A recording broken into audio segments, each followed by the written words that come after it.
Welcome to our continuing series of fine poetry. Today, more poems by Czeslaw, Milosz, Part 2. Dedication, translated by Czeslaw Milosz.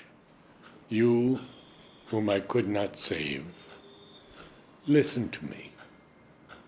Try to understand this simple speech as I would be ashamed of another. I swear, there is in me no wizardry of words. I speak to you with silence, like a cloud or a tree. What strengthened me for you was lethal. You mixed up farewell to an epoch with the beginning of a new one. Inspiration of hatred with lyrical beauty, blind force with accomplished shape. Here is a valley of shallow Polish rivers, and an immense bridge going into white fog.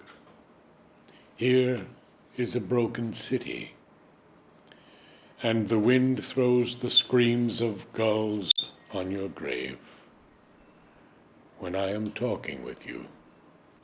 What is poetry which does not save nations or people?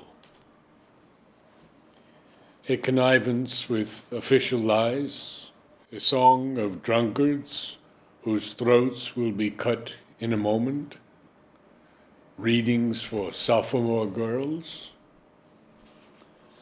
That I wanted good poetry without knowing it, that I discovered late its salutary aim, in this, and only this, I find salvation. They used to pour millet on graves, or poppy seeds, to feed the dead who would come disguised as birds. I put this book here for you who once lived,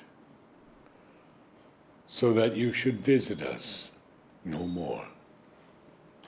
Warsaw, 1945. Account, translated by Czeslaw Milosz and Robert Pinsky. The history of my stupidity would fill many volumes. Some would be devoted to acting against consciousness, like the flight of a moth which, had it known, would have tended, nevertheless, toward the candle's flame. Others would deal with ways to silence anxiety,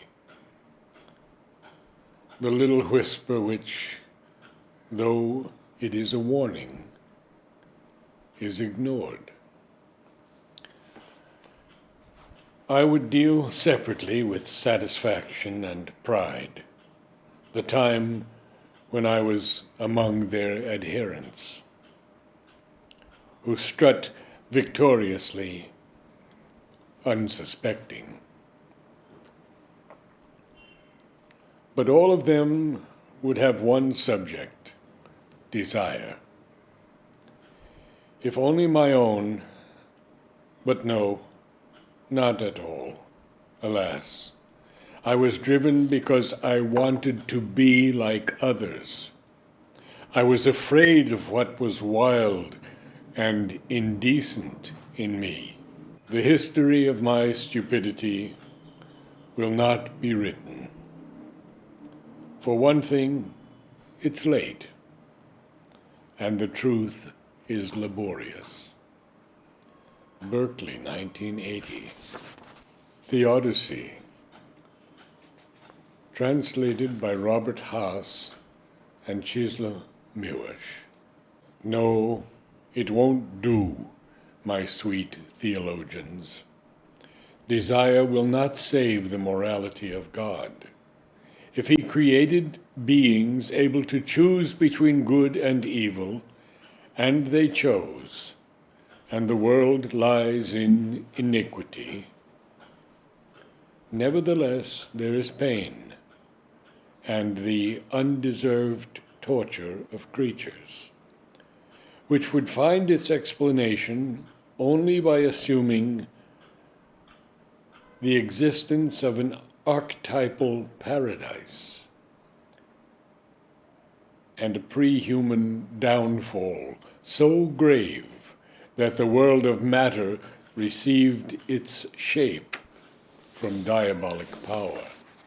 Veni Creator, translated by Czeslaw and Robert Pinsky.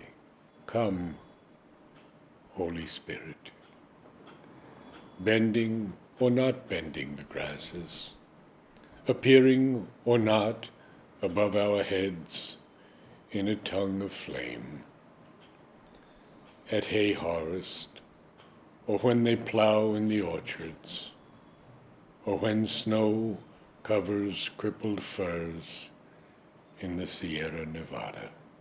I am only a man. I need visible signs. I tire easily, building the stairway of abstraction.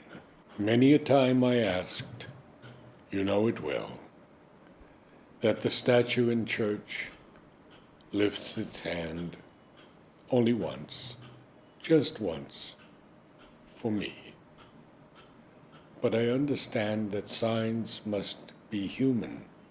Therefore, call one man anywhere on earth, not me. After all, I have some decency.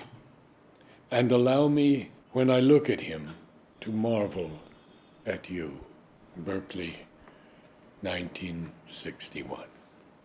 You Who Wronged, translated by Richard Lowry.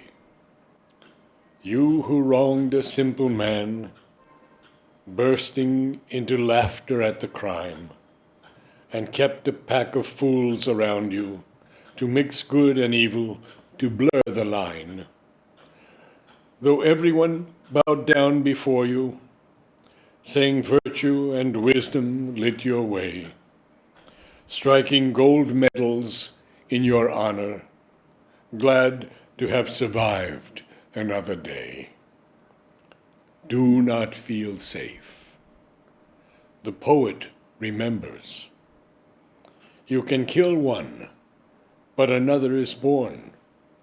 The words are written down, the deed, the date, and you'd have done better with a winter dawn, a rope, and a branch bowed beneath your weight. Washington, D.C., 1950. Namaste.